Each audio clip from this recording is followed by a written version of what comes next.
Our next speaker, first known as the entrepreneur of the personal computer revolution, was named by Time magazine as one of the 100 people who most influenced the 20th century, as well as one of the 100 most influential people of 2004, 2005, 2006, and again in 2007. Just think what you could have achieved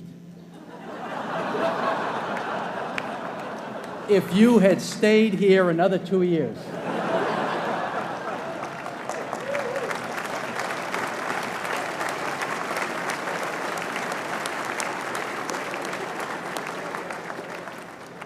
He enrolled at Harvard in the fall of 1973, keenly interested in computer science, but without a definite study plan. In between intense poker games at Radcliffe, he met his future business partner, Steve Ballmer, and he developed a version of the programming language BASIC for the first microcomputer, and co-authored and published a paper on algorithms with computer scientist Christos Papadimitriou. Our speaker is a person of many talents. A close friend in college amusingly recalls seeing him doze off during the prestigious Putnam math exam. Despite this napping, he scored remarkably well. In his junior year, he took a leave of absence from Harvard to devote his energies to Microsoft, a company he had begun in 1975 with his friend Paul Allen. Since 2000, he has begun to concentrate on a number of philanthropic endeavors, making extraordinary donations to various charitable organizations and scientific research programs around the world through the Bill and Melinda Gates Foundation. After a 33-year leave of absence from his alma mater, I am pleased to present to you Dr. William Gates.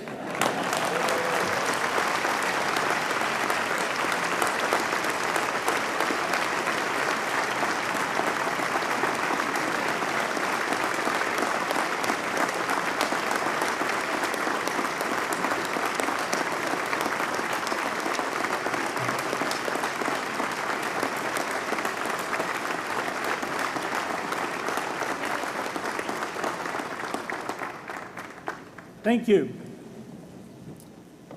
President Bach, former President Rudenstein, incoming President Faust, members of the Harvard Corporation and the Board of Overseers, members of the faculty, parents, and especially the graduates. I've been waiting more than 30 years to say this. Dad, I always told you I'd come back and get my degree.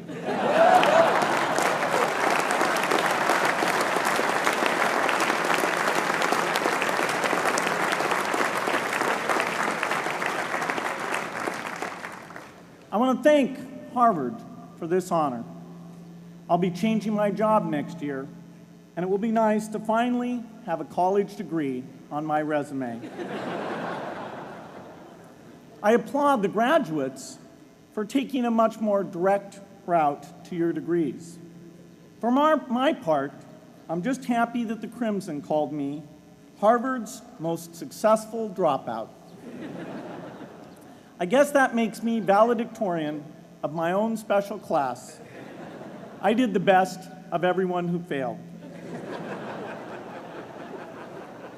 But I also want to be recognized as the guy who got Steve Ballmer to drop out of business school.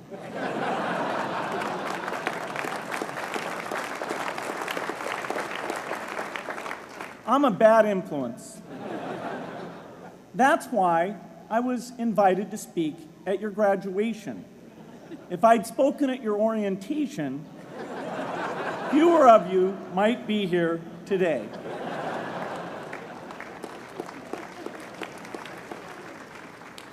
Harvard was a phenomenal experience for me. Academic life was fascinating. I used to sit in on lots of classes that I hadn't even signed up for. And dorm life was terrific. I lived up at Radcliffe in Courier House. There were always a lot of people in my dorm room late at night discussing things because everyone knew that I didn't worry about getting up in the morning. That's how I came to be the leader of the antisocial group. We clung to each other as a way of validating our rejection of all those social people. Radcliffe was a great place to live. There were more women up there, and most of the guys were math science types. The combination offered me the best odds, if you know what I mean. That's where I learned the sad lesson that improving your odds doesn't guarantee success. One of my biggest memories of Harvard came in January 1975 when I made a call from Courier House to a company in Albuquerque, New Mexico that had begun making the world's first personal computer. I offered to sell them software. I worried they would realize I was just a student in a dorm and hang up on me. Instead, they said, "We're not quite ready. Come see us in a month," which was a good thing because we hadn't written the software yet. From that moment, I worked day and night on the extra credit project that marked the end of my college education and the beginning of a remarkable journey with Microsoft. What I remember above all about Harvard was being in the midst of so much energy and intelligence. It could be exhilarating, intimidating, sometimes even discouraging, but always challenging. It was an amazing privilege, and though I left early, I was transformed by my years at Harvard, the friendships I made, and the ideas I worked on. But taking a serious look back, I do have one big regret. I left Harvard with no real awareness of the awful inequities in the world, the appalling disparities of health and wealth and opportunity that condemn millions of people to lives of despair. I learned a lot here at Harvard about new ideas in economics and politics. I got great exposure to the advances being made in the sciences. But humanity's greatest advances are not in its discoveries, but in how those discoveries are applied to reduce inequity.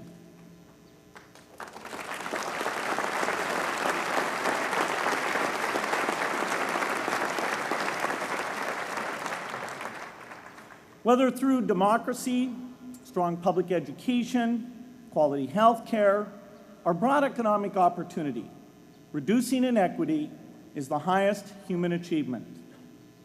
I left campus knowing little about the millions of young people cheated out of educational opportunities here in this country. And I knew nothing about the millions of people living in unspeakable poverty and disease in developing countries. It took me decades to find out. You graduates came to Harvard at a different time. You know more about the world's inequities than the classes that came before. In your years here, I hope you've had a chance to think about how, in this age of accelerating technology, we can finally take on these inequities and we can solve them. Imagine, just for the sake of discussion, that you had a few hours a week and a few dollars a month to donate to a cause. And you wanted to spend that time and money where it would have the greatest impact in saving and improving lives. Where would you spend it? For Melinda and I, the challenge is the same. How can we do the most good for the greatest number with the resources we have? During our discussions on this question, Melinda and I read an article about the millions of children who are dying every year in poor countries from diseases that we had long ago made harmless in this country. measles, malaria, pneumonia, hepatitis B, yellow fever. One disease that I had never heard of, rotavirus, was killing 500,000 children each year, none of them in the United States. We were shocked. We had assumed that if millions of children were dying and they could be saved, the world would make it a priority to discover and deliver the medicines to save them. But it did not. For under $1, there were interventions that could save lives that just weren't being delivered.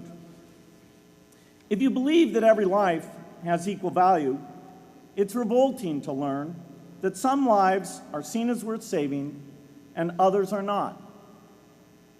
We said to ourselves, this can't be true, but if it is true, it deserves to be the priority of our giving. So we began our work in the same way anyone here would begin it. We asked, how could the world let these children die? The answer is simple and harsh. The market did not reward saving the lives of these children, and governments did not subsidize it. So the children died because their mothers and fathers had no power in the market and no voice in the system. But you and I have both. We can make market forces work better for the poor if we can develop a more creative capitalism. If we can stretch the reach of market forces so that more people can make a profit, or at least earn a living, serving people who are suffering from the great inequities. We can also press governments around the world to spend taxpayer money in ways that better reflect the values of the people who pay the taxes. If we can find approaches that meet the needs of the poor in ways that generate profits for business and votes for politicians, we will have found a sustainable way to reduce inequity in the world. Now, this task is open-ended. It can never be finished. But a conscious effort to answer this challenge can change the world. I'm optimistic that we can do this. But I talk to skeptics who claim there is no hope. They say, inequity has been with us since the beginning and will be with us until the end, because people just don't care. I completely disagree.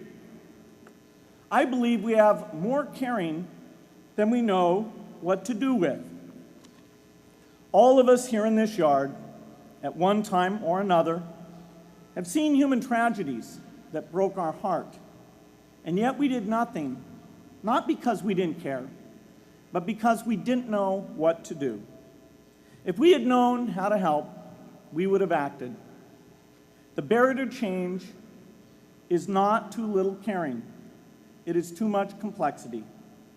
To turn caring into action, we need to see a problem, see a solution, and see the impact. But complexity blocks all three steps. Even with the advent of the internet and 24-hour news, it is still a complex enterprise to get people to truly see the problems. When an airplane crashes, officials immediately call a press conference. They promise to investigate, determine the cause, and prevent similar crashes in the future. But if the officials were brutally honest, they would say, of all the people in the world who died today from preventable causes, 0.5% were on this plane.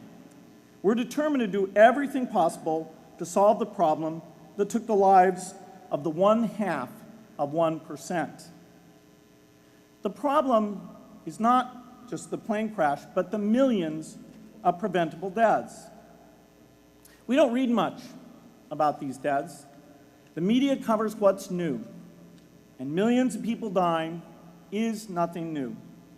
So it stays in the background where it's easy to ignore.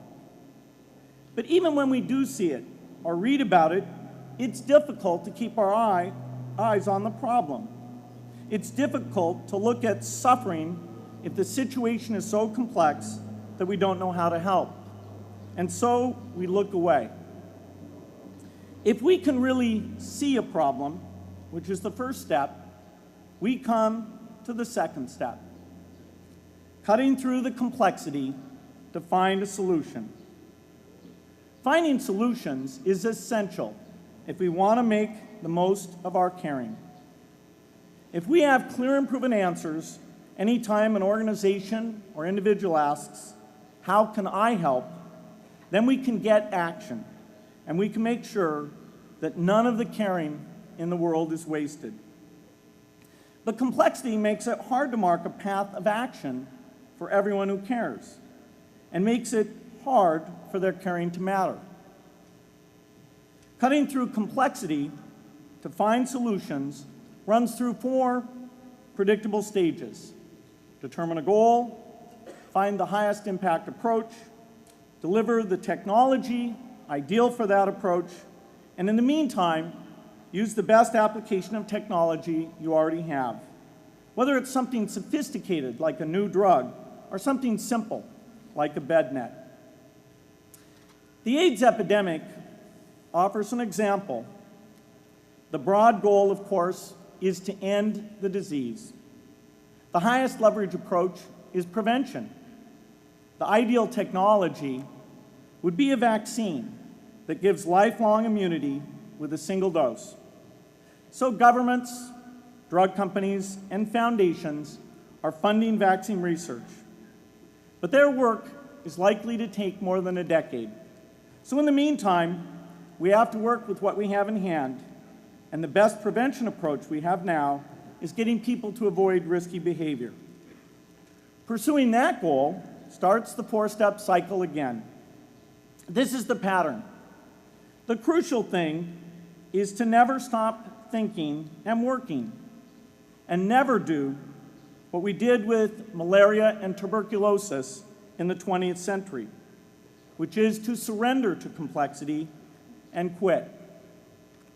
The final step, after seeing the problem and finding an approach, is to measure the impact of the work and to share that, success or failure, so that others can learn from the efforts.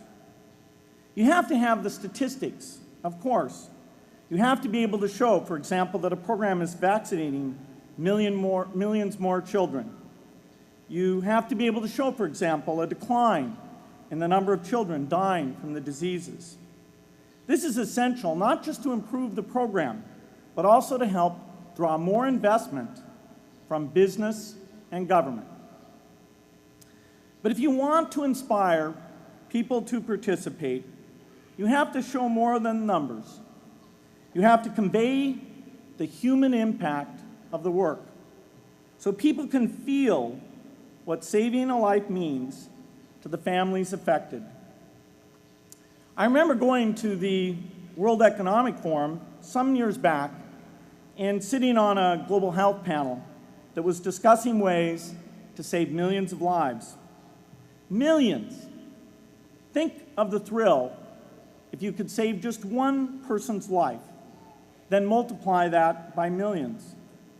Yet, this was the most boring panel I've ever been on. Ever. So boring, even I couldn't stand it. What made that experience especially striking was that I had just come from an event where we were introducing version 13 of some piece of software, and we had people jumping and shouting with excitement. I love getting people excited about software, but why can't we generate even more excitement for saving lives? You can't get people excited unless you can help them see and feel the impact.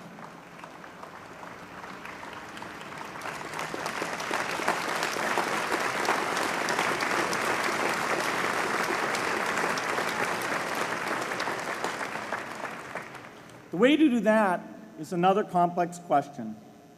Still, I'm optimistic. Yes, inequity has been with us forever, but the new tools we have to cut through complexity have not been with us forever. They are new. They can help us make the most of our caring, and that's why the future can be different from the past. The defining and ongoing innovations of this age, biotechnology, the personal computer, and the internet, give us a chance we've never had before to end extreme poverty and end death from preventable disease. 60 years ago, George Marshall came to this commencement, and he announced a plan to assist the nations of post-war Europe. He said, I quote, "I think one difficulty is that the problem is one of such enormous complexity that the very massive facts presented to the public by press and radio make it exceedingly difficult for the man in the street to reach a clear appraisement of the situation. It is virtually impossible at this distance to grasp at all the real significance of the situation." 30 years after Marshall made his address, which was 30 years ago, as my class graduated without me, technology was emerging that would make the world smaller, more open, more visible, less distant. The emergence of low-cost personal computers gave rise to a powerful network that has transformed opportunities for learning and communicating. The magical thing about this network is not just that it collapses distance and makes everyone your neighbor. It also dramatically increases the number of brilliant minds we can bring in to work together on the same problem, and it scales up the rate of potential innovation to a staggering degree. At the same time, for every person who has access to this technology, 5 people don't. That means many creative minds are left out of this discussion. Smart people with practical intelligence and relevant experience who don't have the technology to hone their talents or contribute their ideas to the world. We need as many people as possible to gain access to this technology because these advances are triggering a revolution in what human beings can do for one another. They are making it possible, not just for national governments, but for universities, corporations, small organizations, and even individuals to see problems, see approaches, and measure the impact of their efforts to address the hunger, poverty, and desperation George Marshall spoke of 60 years ago. Members of the Harvard family, here in the yard is one of the great collections of intellectual talent in the world. For what purpose? There is no question that the faculty, the alumni, the students, and the benefactors of Harvard have used their power to improve the lives of people here and around the world. But can we do more? Can Harvard dedicate its intellect to improving the lives of people who will never even hear its name?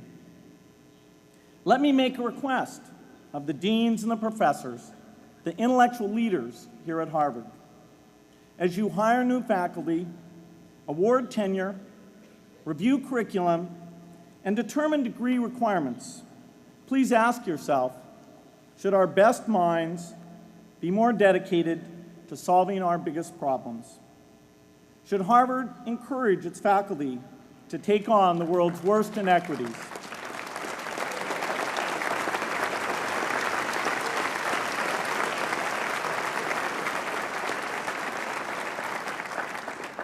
Should Harvard students know about the depth of global poverty, the prevalence of world hunger, the scarcity of clean water, the girls kept out of school, the children who die from diseases we can cure?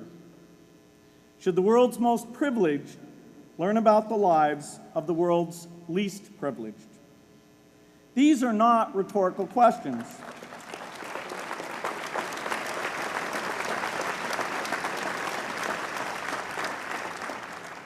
You will answer with your policies.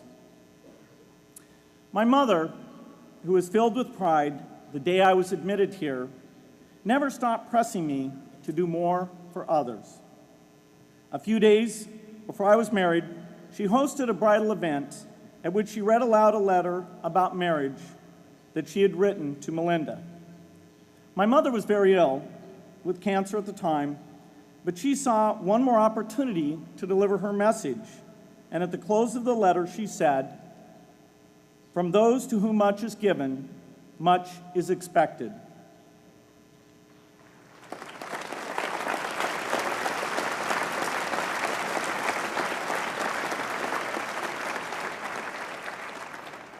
When you consider what those of us here in this yard have been given in talent, privilege, and opportunity, there is almost no limit to what the world has a right to expect from us. In line with the promise of this age, I want to exhort each of the graduates here to take on an issue, a complex problem, a deep inequity, and become a specialist on it. If you make it the focus of your career, that would be phenomenal. But you don't have to do that to make an impact. For a few hours every week, you can use the growing power of the internet to get informed, find others with the same interests, see the barriers, and find ways to cut through them. Don't let complexity stop you. Be activists. Take on big inequities. I feel sure it will be one of the great experiences of your lives. You graduates are coming of age in an amazing time. As you leave Harvard, you have technology that members of my class never had. You have awareness of global inequity, which we did not have. And with that awareness, you likely also have an informed conscience that will torment you if you abandon these people whose lives you could change with modest effort. You have more than we had. You must start sooner and carry on longer. And I hope you will come back here to Harvard 30 years from now and reflect on what you have done with your talent and your energy. I hope you will judge yourselves not on your professional accomplishments alone, but also on how well you have addressed the world's deepest inequities, on how well you treated people a world away who have nothing in common with you but their humanity. Good luck.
Thank you, Dr. Gates, for that important message. You are an inspiration to us all, and we thank you for being here today. Please stand and join me now as we sing Fair Harvard. The words are included in your program.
On behalf of the Harvard Alumni Association, I give a warm welcome and congratulations to the class of 2007.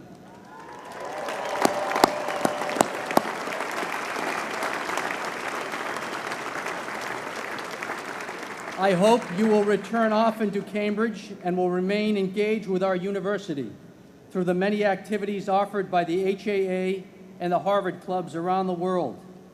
In closing, let me quickly add, this year, Harvard is extending a warm welcome to the Cambridge Ridge and Latin School as they celebrate their graduating senior class. This ceremony will be held right here, beginning at 6:30. Our remarkable operations crew will now be getting this space ready for that ceremony. So it's been great to have you all here. I hereby declare that the 2007 meeting of the Harvard Alumni Association is adjourned to be reconvened on June 5th, 2008. Thank you all for coming. And Nancy, we have just heard some very exciting talks, one by Derek Bach, one by Bill Gates, and another afternoon exercise has come to the end. Tell me your impressions. Well, Bill Gates' speech was in keeping with President Clinton's charge to the senior class yesterday to go out, use the intellect, the intelligence, the education that you have had here at Harvard to make the world a better place. Bill Gates talked about his own journey from chairman of Microsoft to thinking about how to give back to the world, and his journey with his wife to discover that diseases are in fact eradicable in our lifetimes. And he and his wife are on a mission to work to eliminate the diseases of malaria, measles, rotavirus, which, as he said, kills millions of people, tuberculosis. He talked about the complexity of these sorts of problems and urged the graduates not to allow complexity to deter them. He likened his mission to the mission of the Marshall Plan, which George Marshall announced here at Harvard Commencement in 1947. And he urged the graduates to make the world a better place, even if it was only in their spare time. And with that ringing message, we bring to a close this annual afternoon exercises at Harvard Yard in the Tercentenary Theater. Glad to have had you here and hope you've enjoyed it as much as all of the people in this wonderful theater did. Thank you, and until next year, farewell.